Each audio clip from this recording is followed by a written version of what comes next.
The Nashville Predators have had a very busy day, making multiple trades today with the New Jersey Devils and the New York Rangers. Plus, we also have a minor deal between the Colorado Avalanche and Ottawa Senators. Plus, the Philadelphia Flyers have placed forward Jori Lehtera on waivers. We'll get into all the news coming up next.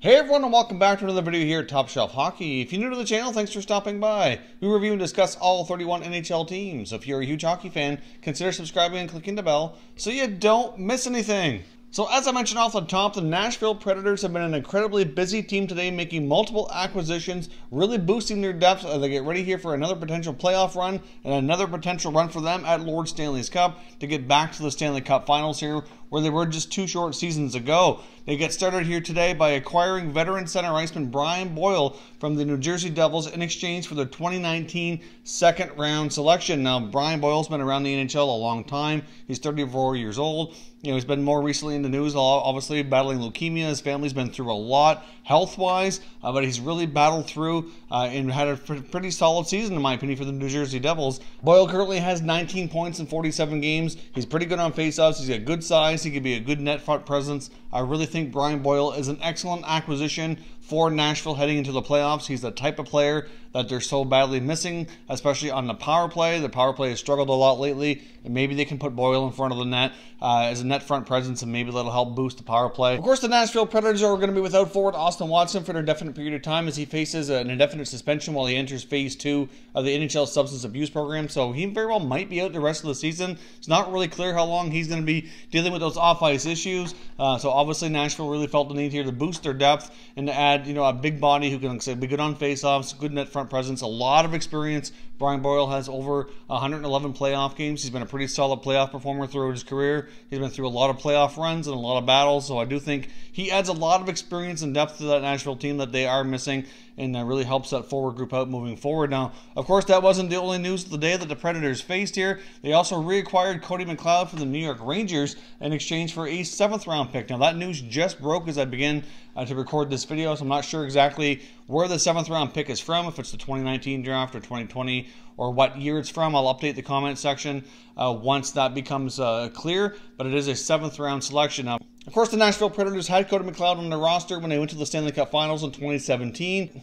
The following season, McLeod was placed on waivers claimed by the New York Rangers, and of course now the Rangers trade him back to Nashville in exchange for a 7th-round pick. So obviously they're really looking to add depth and grit and sandpaper and experience into their lineup, and Boyle and McLeod certainly address some of those issues. However, I really get the feeling here that Nashville is still not done. Obviously, that's a couple additions here before the deadline. McLeod's the kind of player that can kind of go in and out of your lineup. May not necessarily be an everyday player, but he's there for the right type of game when required.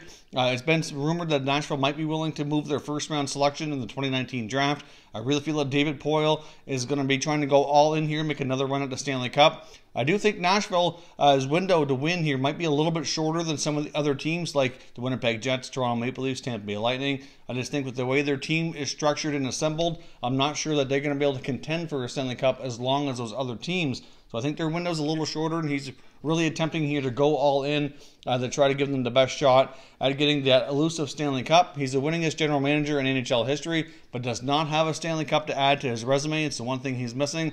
And of course, they're so desperately trying to really bring that Stanley Cup to Nashville to those great fans that really have supported that team rather well here in recent years. Of course, the Predators have been linked to other players. There's been speculation they were interested in a player like Wayne Simmonds. I kind of can't help but wonder here if maybe that takes them out of the Wayne Simmonds sweepstakes. Obviously, adding guys like McLeod and Boyle, I know they're not the exact same type of player. Obviously, Simmonds can bring more offense, but if they were looking to add a guy like Simmonds who can bring the offense along with the grit and toughness and, you know, that physical style of play, that might not be the approach they take now. Of course, they may have already had talks with the Flyers, and maybe the asking price was just too much, so they went another direction here and was able to acquire some additional depth to kind of get a similar, you know, type of toughness and grit without adding obviously as much offense for a lower price tag.